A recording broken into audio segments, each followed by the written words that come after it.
Hello guys, today we're learning how to add a welcome bot to your Discord channel. So in your channel, go up here on the toggle down menu and go to the app directory.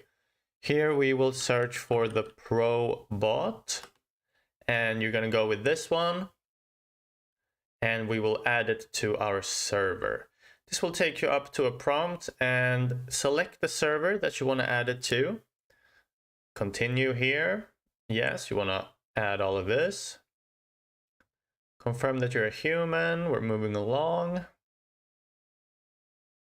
And it will take you to this page. Now on this left-hand section, we want to come down to the welcome and goodbye. And here we can select the message we want whenever a user joins the server. Welcome to the server. We will then save this. And that's all you have to do really. Now that we go back to Discord, you can see here in the right that the ProBot has joined your server, and every time you invite a new person, your welcome message will appear telling them hello or yeah, whatever you type there. So that's how you add a welcome bot, and I hope it helped. I'll see you in the next one.